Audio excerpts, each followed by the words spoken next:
If you are a human being, and I'm guessing if you're listening to podcasts, you probably are, then I would guess you experience anxiety and stress in some form in your everyday life.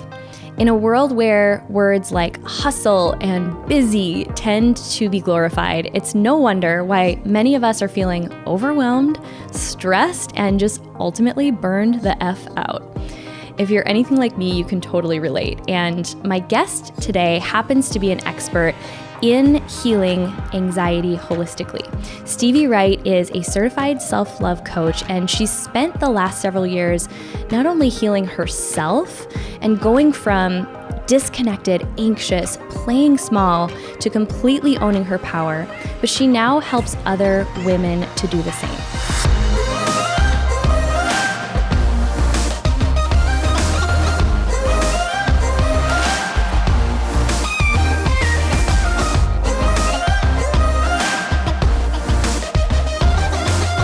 Welcome back to the show. I'm super excited to have a new friend with us today on the podcast and talking about something that if you fall into this category, you probably have dealt with. If you breathe air, if you deal with humans, if you drive in traffic, you have probably had your own experience with anxiety. And I think especially in the fast-paced world, and so many of us, those of you who listen and those of you in this community building businesses, there's just a lot. There's a lot on our plates. So I think this is a really important topic to talk about. And I'm excited to have you here to dive into it with me today, Stevie. So thanks for being here. Thank you so much for having me. I'm so excited to be here. Yeah. So I would love if you would actually just talk first about your story, because I think, and I don't know this personally about you, I'm excited to find out, but I feel like so many of us step into our purpose because of our own personal experiences. So share a little bit about the journey that led you up to the coaching that you do now and your own personal experience that inspired your work. I'd love to hear. Yeah, I've never had anxiety in my life. Don't know what it is. I live in a bubble. I live in a bubble. I'm fine. No. Yeah. So I am a self-love coach. I specialize in helping women heal their anxiety holistically. And that really came from my own, like, as you said, my own experience growing up with pretty bad anxiety, pretty bad feelings of unworthiness, really living in my head, overthinking, being super disconnected from my body. And I actually didn't start doing this kind of deeper work. I started as a health coach, and this is about 4 years ago. I was kind of going through a quarter life crisis and had no idea what I wanted to do with my life and was working this dead-end job. And I've told the story on podcasts before, but it really was my kind of come to Jesus moment. I remember coming home after a day at my job, and I was watching the Mindy Project or something, and just like wrist deep in a carton of ice cream. And I remember having this moment where I was like, there's no way that this is all I'm capable of. There's no way that I'm going to allow this to be my life. I can't, I won't allow it. And I didn't really know what my path was going to be, but I knew that I had to take a second look at how I was showing up for myself. And so I started with my health. That was kind of where my personal development journey began. I had a lot of health issues at that point, and I went on about a 4, 5, 6 months journey of healing my hormones, losing some weight, feeling more confident in my skin. And from that process, I was like, oh, okay, I know a thing or two about health. I'm good at motivating people. And I had just heard about a health coach. I'd never even heard about that before. And it was like a moment decision.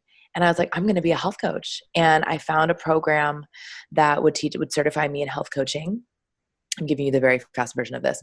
We'll go deeper, I'm sure. So I became a health coach. I was seeing clients and doing these 6-month programs with women. And it was the same thing every time. It was so crazy, Lindsay. These women would come to me and, I'm giving them lifestyle advice and recipes and, nutrition help and things like that. And 1-2 months in, they begin to really trust me, and they're telling me some serious trauma. They're telling me some really old wounding that I did not know how to help them with, nor was I qualified. And so I had another kind of like, wow. And everything they were talking about, they were mirroring me. Like everything they were going through, I was dealing with. And I had another moment where I was like, if I'm going to make real change and help people with transformation that's sustainable and lifelong, I can give you all the kale salad recipes in the world, and that's not going to do shit. That's not Right. going to do anything. And I didn't know what that path looked like. But I knew that I needed to stop health coaching. I stopped taking clients. I bit the bullet and got a job. And through that process, I found another program that rocked my world for the next year, because I had to come to terms with my own worthiness, my own relationship with myself, my own limiting beliefs, my own negative self-talk, my anxiety. And as I was learning all of these beautiful tools to help someone, I was embodying them on myself and using them on myself, and therefore, able to create a transformative experience for someone. Um, so long story short, did that program, started seeing clients again, and now doing this work. Yeah, it's interesting that you bring up the point about the negative self-talk, the inner criticism. How, and I'm curious to hear in your training and as you've been working with people, how closely tied is that to these emotions that we deal with, and even maybe aren't able yet to identify them as anxiety, but how tied is our self-talk to those external feelings and emotions that we deal with? Very, very. I really believe that our thoughts create our reality. And if we're thinking disempowering thoughts, that's going to express itself in 3D in our lives. And so if we're constantly thinking that we're not good enough, if we're constantly thinking that she's able to do that, but I can't do that. If we're constantly thinking thoughts of lack and limitation, we're going to lead a life of lack and limitation. That was a lot of Yeah. L's. But it made perfect sense. But it made perfect sense. And so I think it's really, really important. And, as my own healing process was kind of underway, I realized how much of the thoughts that I was thinking were not my truth, that I took them on in childhood, and they actually weren't me. We're not born. We don't come to the planet as these beautiful souls and thinking, I must not be a good enough baby. I must be, Mm. what A, B, and C. We Mm. don't come to the planet that way. It's learned behavior, it's conditioning. And so if you can come back to, through this work, the truth of who you are, which is light, love, and expansion, that's the path we want to go on. Yeah, which I think that's a perfect segue to just ask the question to really frame this context. What is anxiety? Like, why do we have it? Why do we feel it? Where does it even come from? Yeah. So the root of all anxiety is fear, always. Anxiety it actually really protects us. It's the ego. It's the 2 million-year-old brain that is wanting to run away from the saber-toothed tiger. And so we're in this world now where we're thriving. We have everything available to us to thrive, and yet we're still wired biologically for survival. So if you can see your anxiety as fear trying to protect you, as your body saying, don't do that, it's not safe, right? Don't press live, it's not safe. That's a saber-toothed tiger. Don't, put yourself out there, it's not safe. Then we can actually get into a relationship with anxiety. I always help my clients get to a place where we have to love the anxiety. I think that so much shame and judgment comes with anxiety. We shame ourselves and we judge ourselves for feeling like crap, and we judge ourselves more and we feel like more crap. And you're never going to judge and shame yourself enough into healing. It just does not work that way. It's all about love and compassion. So if you can love your anxiety, if you can tune in and say, okay, hi anxiety, how you doing? Here you are back again. I know.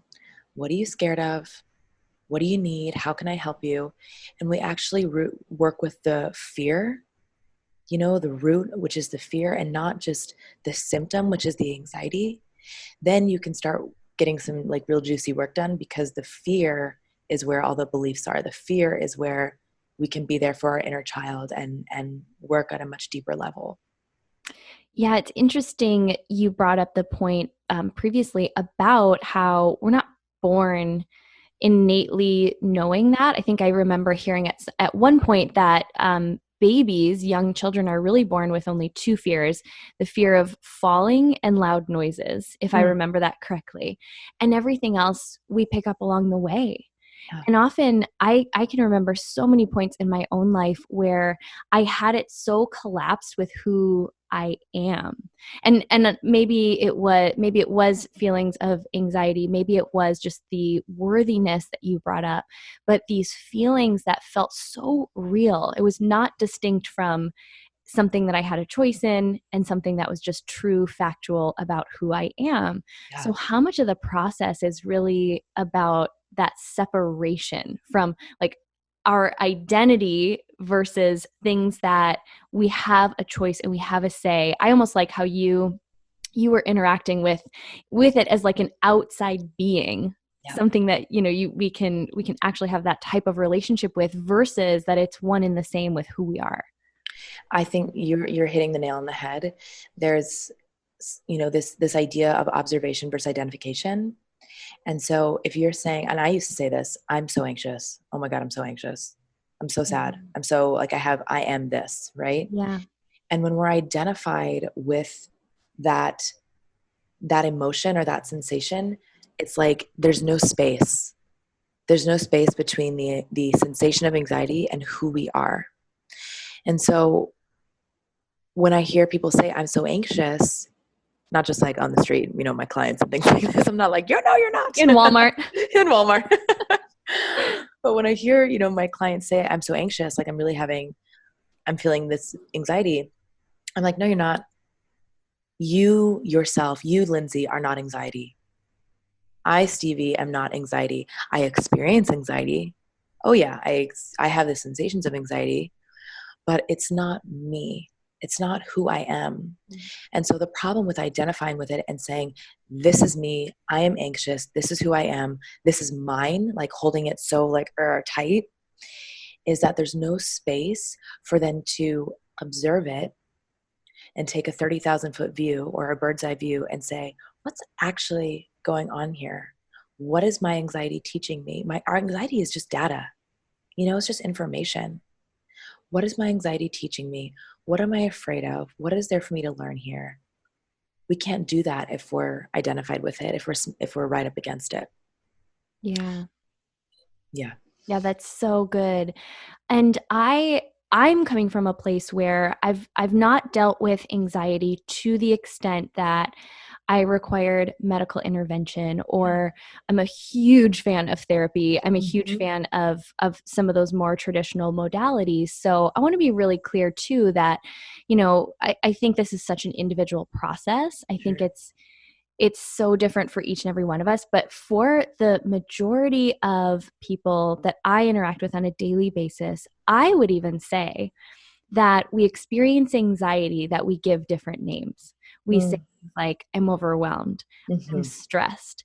But what is, and tell me if this is true, to me, when I really sit and unpack that, the effect on my body is actually the same, no matter which label I'm giving it. So how much do you see that within the entrepreneurial community, especially, obviously you're a part of it too, of just this culture where it's sort of like this badge of honor to have this full plate that can induce these feelings of anxiety or overwhelm or stress.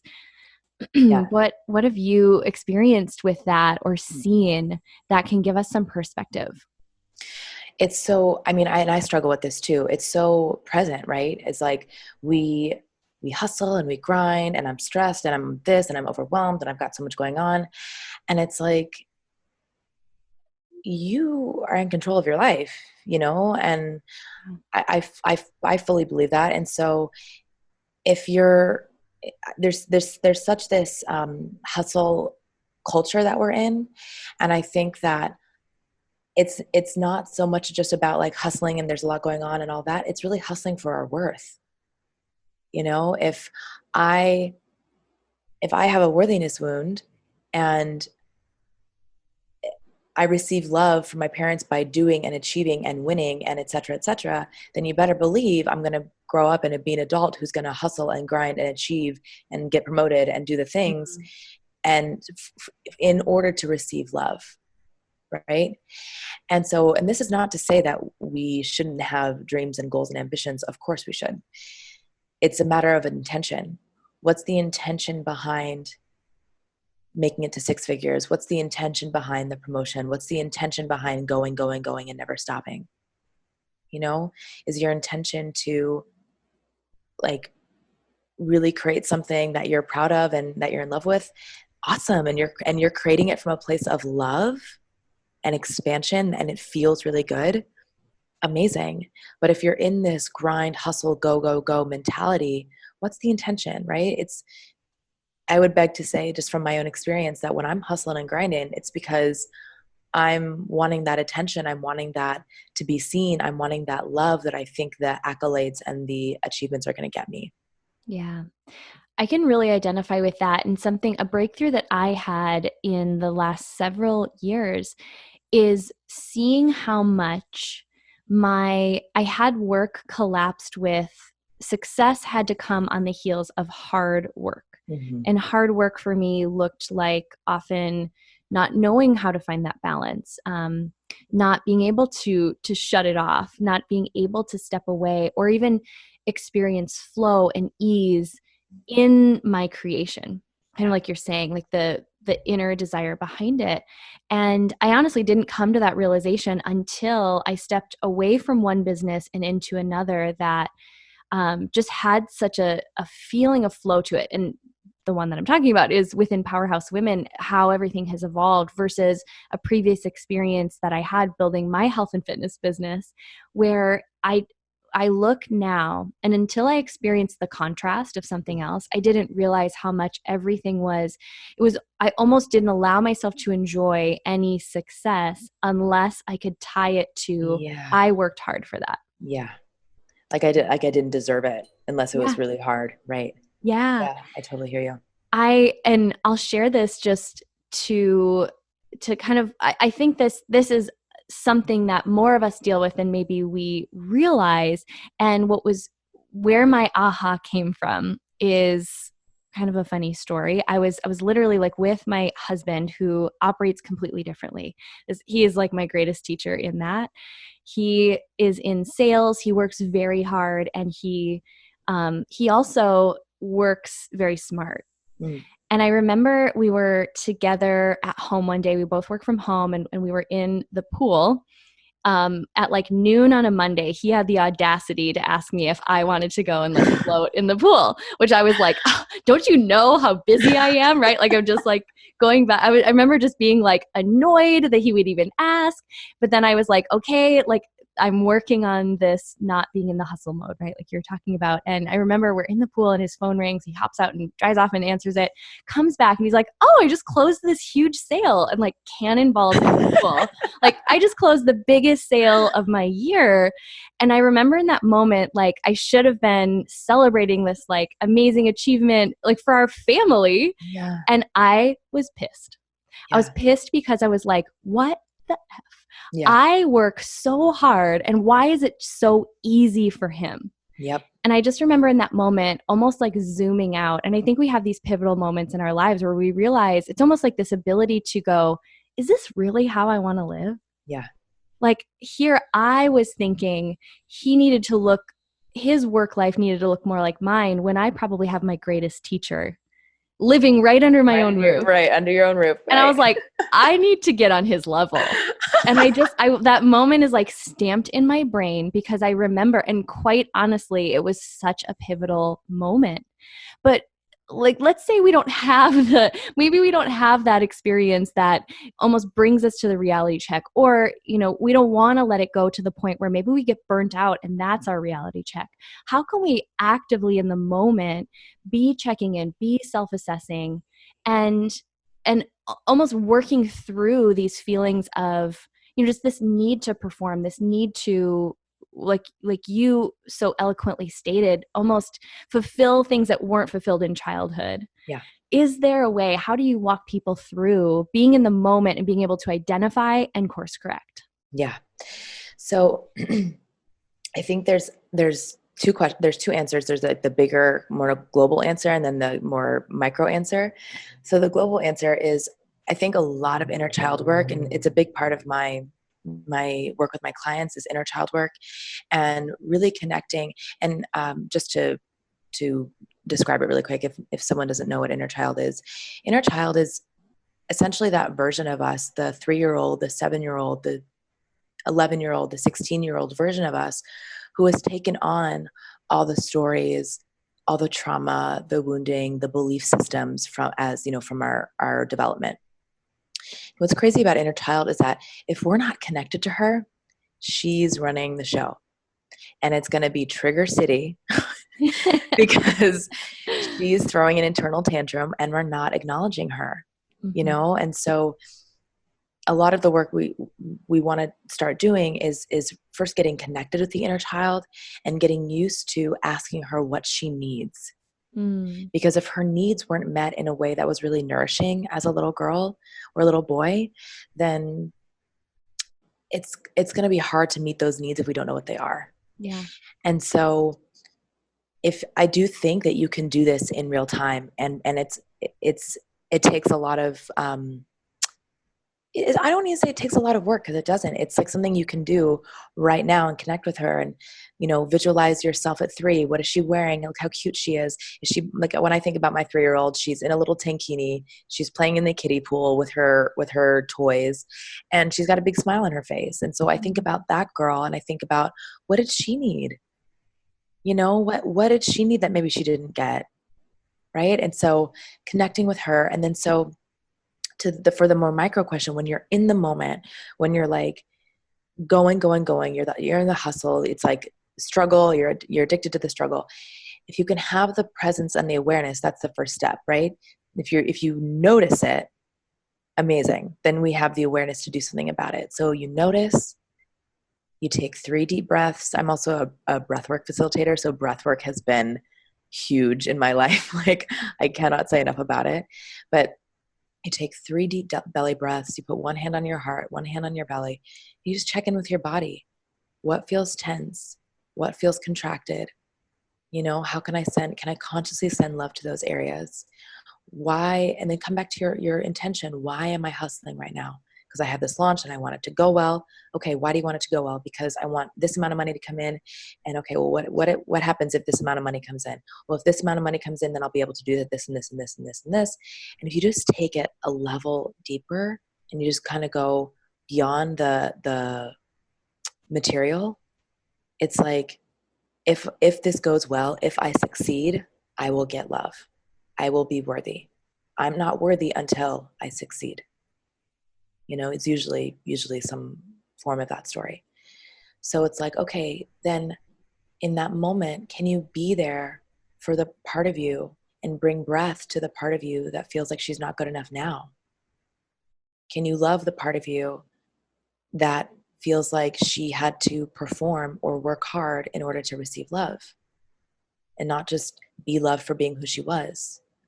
Like, it's the setup, like really connecting with her for the first time, and then bringing that work into your day-to-day.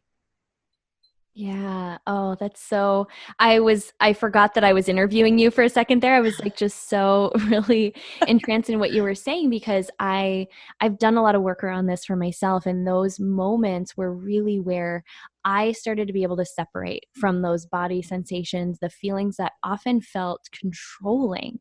They Yeah. felt overwhelming. They felt as though I was barely keeping my head above water. And it was all in this desire to prove something that wasn't even, it had nothing to do with a current real life situation. Right. Totally. Yeah. That proving, I so resonate with the proving myself that I'm worthy, you know, to be on the planet, proving that I have something to offer. I completely resonate with Mm. that. So I love how you mentioned your breath work, because I I talk to a lot of others. Maybe it's just because this is also how I feel like I'm wired. And so I talk to a lot of friends who say, gosh, meditation just doesn't feel very like approachable for me, or I've never really been one to sit down and meditate in the, close my eyes for 30 minutes and deep breathing. But then someone gave me the permission to allow meditation to be even just 3 deep breaths in my car, Yeah. or 3 deep breaths between calls, and being able to see it as connecting back with my breath and my body versus, and this is what, an achiever does, right? Okay, well then if I'm going to meditate, I need to do it right. And I need to do it a certain way. Yeah. Talk to me about, and actually I'm like, coach me, but coach all of us, just around the power of breath and how we can bring that into our everyday life, especially in those moments where, however we label it, feelings of overwhelm or stress, or just like, I have had enough, Yeah. start to persist, because I know it's been huge for me. Yeah. Breathwork, I really believe that breathwork is one of the most, if not dare I say, the most healing modality in the world. Because what breath does is, I think so much of our lives for humans is we're living from here up, like the neck up. Yeah. We're so disconnected from our bodies. We're living in our heads, and it's not a fun place to be. That's where all the overwhelm and the stress and the worry comes from. So breath, you take 3 deep belly breaths, 3 conscious breaths, you're immediately shot back down into your body. And when you're in your body, that's where you can make decisions from alignment. That's when you can connect back to love. That's when you can connect back to your source, God, universe, whatever you call it. That's when you're really able to come back to your center. We can't really think our way to healing. It has to be felt. It's in the body. So breath is so powerful, because breath and movement, I would argue more so breath, but both are wonderful, wonderful tools to get you into your body. So I want to follow that up with saying, I think a lot of people resist being in their bodies for such good reason. It makes so much sense. I did this for years. And then sometimes I still go in and out of this. I'm like, I don't want to deal with this, right? But people resist being in their bodies because that's where the pain lives. And so if we haven't dealt, and here's the thing, it doesn't necessarily have to be some like hideous trauma, that might be, but it's not necessarily some like big T trauma. It might just be like just this kind of gnawing pain or contraction that you're feeling. And again, from the 2 million-year-old brains, we're wired to move away from pain. We don't want to feel it. And I think for my story, it was just as a child, like that really hurt when I was a kid. Hell no, I'm not going to feel. You think I'm going to feel that again? You're crazy. Yeah. No, thank you. And so I just live from my neck up. The story that I had, and then I think a lot of us had, is if I feel this, it'll kill me. If I feel this, it'll break me. If I open this can of worms, it's not going to close again. Yeah. And in fact, it's so beautiful, Lindsay. In fact, when we feel it and we go down and we like see what's actually living in our bodies, and it's like, ow, ow, ow, ow, let it come through. That's how it moves. But by living from the neck up and just being like, nope, absolutely not, like stuffing it down, here's the thing, it's going to come out anyways. That's when you get the anxiety. It's just the pain coming out sideways. That's when we have depression. It's the pain coming out sideways. That's when we have the overwhelm, the pain coming out sideways. And it's so much more productive actually to feel it, so that you can transcend it. Oh, that's so beautiful. I would love, and tell me if you're game for this, but for those who maybe have never practiced even like a deep breath, they've maybe never been guided through what that feels like. If you're driving, don't do this right now, but everyone else, I would actually love if you would walk us through a practice of deep breathing. And this can be something that people can go back to and timestamp and use throughout their week. I would love that. Yeah, absolutely. I'll do you one better. We'll do a whole breath blend. Okay, You want to do awesome. that? Can I just take my earrings off? I feel like Sure. they're very jangly. Oh, and you guys, if you're watching on YouTube, you can see the beautiful earrings. If you're listening, just trust me, they're so cute. I feel like I'm jangling left and right, so I need to take these off. Oh, I love it. Well, fashion over function, really. Let's be honest here. So we're going to do a breath blend. And it's actually, we're going to get to just some deep breaths, but this is a breath pattern that I use in the beginning. I do this every morning for myself, and I do this in the beginning of my sessions with my clients. It's fantastic to just clear any energy, move through emotion. I think the best thing you can do with breath work is set an intention before. So what would you like the intention to be for this breathwork session, Lindsay? Okay, so the one that just popped into my mind is to be present. Beautiful. So the intention for this breathwork session is to be present. So I'd ask everyone to sit firmly, feet firmly planted on the ground. Sink a little bit farther in your chair. Closing the eyes, just finding this present moment. Taking a deep breath in through the nose, out through the mouth. We're going to start with the power breath, it's called. It's only through the nose. We're going to inhale and exhale only through the nose, and it sounds like this. Okay, we're going to do 50 of those. We're then going to do a blow breath. It's only through the mouth, and you're going to blow, and you're going to snap the belly back, so it sounds like this. And then we're going to take 3 conscious breaths. Does that sound good? Sounds great. Okay. I'm going to back up so I don't like blow Okay. right into the microphone. And I'll keep my microphone away as well. All right. So finding ourselves again, feet planted on the floor, eyes closed. The intention is to be present in our bodies, present in the moment. Counting down from 3, we'll start with the nose. 3, 2, 1.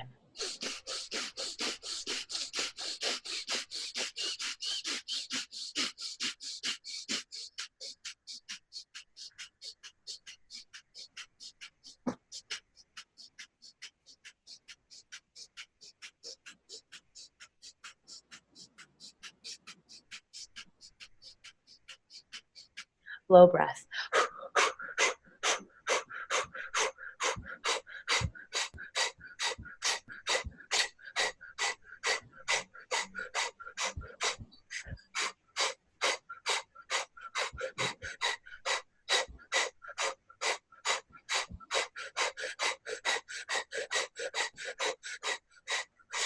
Conscious.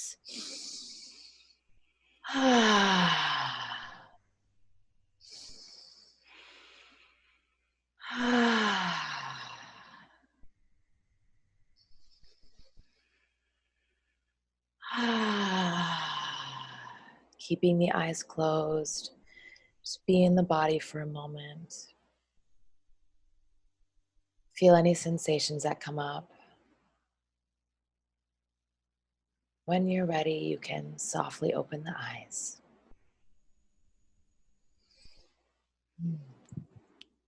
That was delicious. There is a word to describe. It's such a reminder of how powerful our breath, this free tool that we have available to us, can be. So that's a practice that you said you do every morning. I do every morning. I actually cut it down just a little bit for time, but it's 50 power breath, 50 blow breath, 10 conscious breaths. And then at the end, you breathe in really big on the 10th one and hold for as long as humanly possible. What's crazy is we hold our breath and we reach this point of chaos where the brain goes, you're going to die. You can't do this anymore. Let go, let go, let go. If you can just get past that point of chaos, you will surprise yourself. Your body will surprise you for how much longer you can hold your breath. I swear, I was with my mentor and we did a breath pattern, and we held our breath for like 4 minutes. And we're like, at the end of it, we're like, breath is a lie. It's all a scam. We don't need to breathe. Wow. Crazy. Unbelievable. I know, it's Wow. crazy. So I'll do that whole pattern 3 times. Okay. Thank you so much for that gift. You're welcome. That was a gift to me. I have a full day of, after this, I'm recording all of my solo episodes for the next month. And Wow. I really feel so much more in my body right now. Like truly, that was such a gift. And I hope for those of you, if you are listening to this while you were driving or running or moving and you couldn't pause and do it, come back to this, bookmark this episode, use this in your daily life. And of course, let us know what it offers you if you try it. Yes, please. Stevie, I could honestly talk to you all day. I just love being in your energy. This was exactly what I needed to start my day. So for those who want to connect, who want to learn more about your programs and what you offer, tell us where to find you. Yeah, thank you.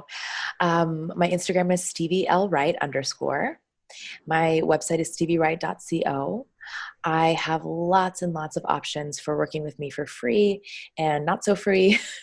And I have a beautiful anxiety masterclass. It's the best thing I've ever created. It's how to heal, deal, and transform your anxiety. And the testimonials are insane on this course and the breakthroughs with anxiety that people have been able to make. So I would definitely check that out. And if you want to work with me one-on-one, I offer 6-month programs. And that's really for the woman who knows she's meant for more, who struggles with anxiety, feelings of unworthiness, being disconnected from her body, and wants to come home to herself and really step into her power. So you can find all my offerings and connect with me on Instagram. Awesome. So we'll make sure to link all of that to make it really easy for people to find you. And last question. This is really how we love to end each episode, because I do believe that we each have a story and a message that is meant to be shared, and that we can all learn so much from one another. So in the spirit of this show, getting out of our own way into action around our next big idea, if you have just one message that you can share with the woman who is so ready to take that next step, what would you say to encourage her, to give her some motivation or some inspiration for her path? I would say that God would not call you to a game you can't play.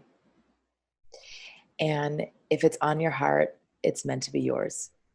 So that's what I would say. Just leave it at that. I feel like that is so beautiful. And thank you. Thank you so much for bringing your light and your message to our community. I'm so grateful. Thank you. Thank you so much, Lindsay.